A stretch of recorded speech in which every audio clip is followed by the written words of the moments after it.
Devocional, leitura bíblica diária, capítulo 7 de aos Hebreus. Esse Melquisedeque, rei de Salém e sacerdote do Altíssimo, encontrou-se com Abraão quando este voltava, depois de derrotar os reis, e os abençoou. E Abraão lhe deu o dízimo de tudo. Em primeiro lugar, seu nome significava Rei de Justiça. Depois, Rei de Salém, que quer dizer Rei de Paz. Seu pai, sem pai, sem mãe, sem sinagoga, sem genealogia, sem princípios de dias, nem fim da vida, feito semelhante ao Filho de Deus. Ele permaneceu sacerdote para sempre. Considerem a grandeza desse homem. Até mesmo o patriarca Abraão lhe deu o dízimo e dos seus despojos. A lei requer do sacerdote dentre os descendentes de Davi que recebam o dízimo do povo, isto é, dos seus irmãos, embora estes sejam descendentes de Abraão. Este homem, porém, que não pertencia à linhagem de Levi, recebeu os dízimos de Abraão e abençoou aquele que tinha a sua promessa. Sem dúvida alguma, o inferior é abençoado pelo superior. No primeiro caso, quem recebe o dízimo são homens mortais. No outro caso, é aquele de quem se declara que vive. Pode-se dizer que Levi, que recebe os dízimos, entregou-os por meio do Abraão. Pois quando Melquisedeque encontrou com Abraão, Levi ainda estava no corpo do seu antepassado. Se fosse possível alcançar a perfeição por meio dos sacerdotes levísticos, pois a sua vigência o povo recebeu a lei, porque havia ainda necessidade de que se levantar o outro sacerdote, segundo a ordem de Melquisedeque, e não de Arão. Pois, quando há mudança do sacerdote, é necessário que haja mudança de lei. Ora, aquele de quem se diz estas coisas pertencia a outra tribo, da qual ninguém jamais havia servido diante do altar.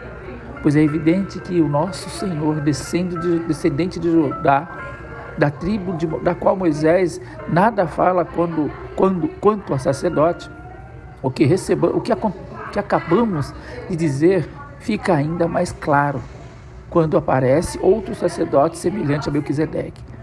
Alguém que se tornou sacerdote, não por regras relativas à linhagem, mas segundo o poder de uma vida indestrutível.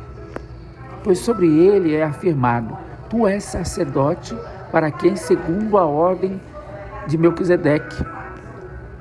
A ordenança anterior é revogada, porquanto era fraca e inútil, pois a lei não havia aperfeiçoado coisa alguma, sendo introduzida uma esperança superior, pela qual nos aproximamos de Deus.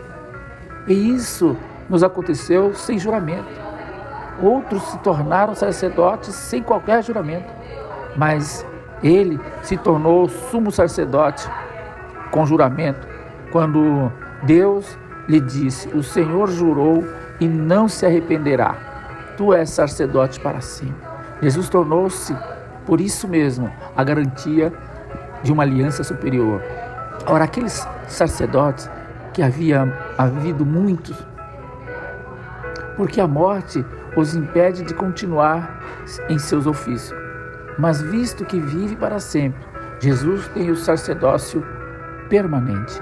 Portanto, ele é capaz de salvar definitivamente aquele que por meio dele aproxima-se de Deus, pois vive sempre para interceder por ele. É de um sumo sacerdote com este que precisamos, santo, inculpável, puro, separado dos pecadores, exaltado acima dos céus. Ao contrário dos outros sumos sacerdotes, ele não tem necessidade de oferecer sacrifício dia após dia, primeiro por seus próprios pecados e depois pelos pecados do povo. E ele fez isso de uma vez por todas, quando a si mesmo se ofereceu, pois a lei instituiu sumo sacerdote a homem que tem fraqueza, mas o juramento que veio depois da lei constituiu o Filho perfeito para sempre. Ótimo dia e Deus abençoe a sua vida.